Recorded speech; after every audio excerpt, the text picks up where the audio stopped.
The history of the Puddle Jumper. Puddle jumpers are a small spacecraft created by the ancients. Several of these ships were discovered in various hangars in Atlantis, and are used by the Atlantis expedition for various purposes. Puddle jumpers feature fully retractable thrusters that allow them to travel through Stargate, as well as powerful drone weapons for self-defense and a cloaking device to avoid detection. They are operated via neural interface, and so the ancient technology activation gene is required to activate and pilot the ship.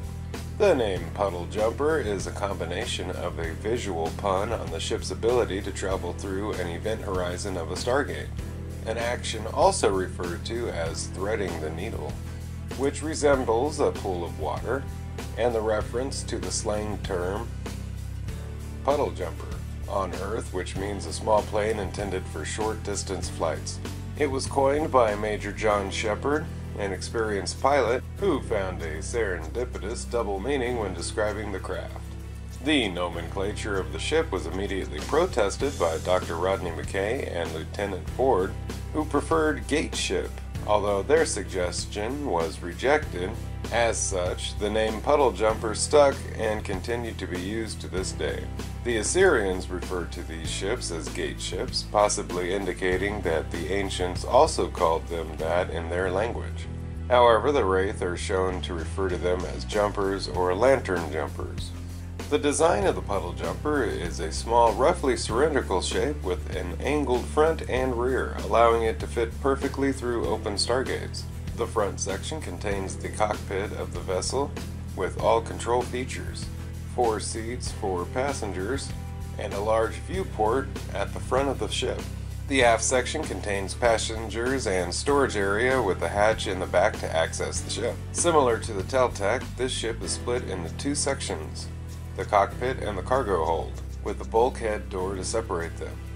This door is quite strong, capable of holding back the pressure of the deep ocean water and retaining atmosphere in space.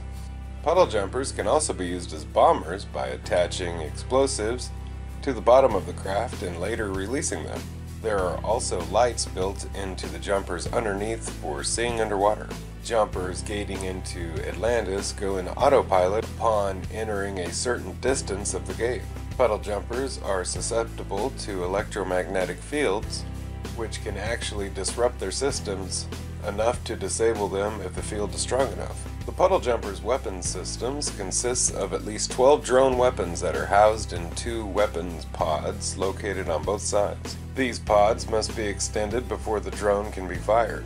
The drones, like the jumpers themselves, can be controlled by the pilot's thoughts.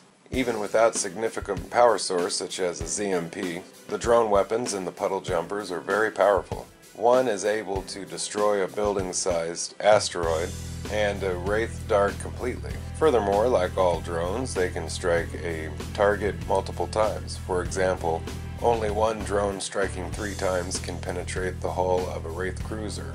The drones additionally have the ability to bypass certain types of shields, notably those of the goa'uld tel'tak. Additionally, they seem to be able to seek out key systems. 2 drones fired at a tel'tak by a puddle jumper were able to completely destroy it. A puddle jumper has no true defense shields at all, suggesting that it was designed to be an exploration and trading ship. Its only defense consists of an advanced cloaking generator capable of masking the ship both to the naked eye and to sensors, much like those on the goa'uld tel'taks and Alkash, although far smaller and more powerful. The jumper's cloak cannot be penetrated by the Wraith, Tauri, the goa'uld, or Asgard sensors, apart from the sensors of the ZPM-powered hive ship. The cloak conceals the full interior of the vessel and its occupants, even if the hatch is open. The jumper's cloak is not limited to the size of the craft, as it can be extended around other objects. Time machine. An ancient scientist named Janus created at least one puddle jumper known as a time jumper, which is capable of time travel by means of a device installed in the cargo hold. In the main timeline, this experimental technology was banned by the Atlantean Council in order to prevent dangers associated with time travel. A time jumper was encountered by the Atlantis expedition in the alternate timeline and the Stargate Council in the current timeline. Control crystals.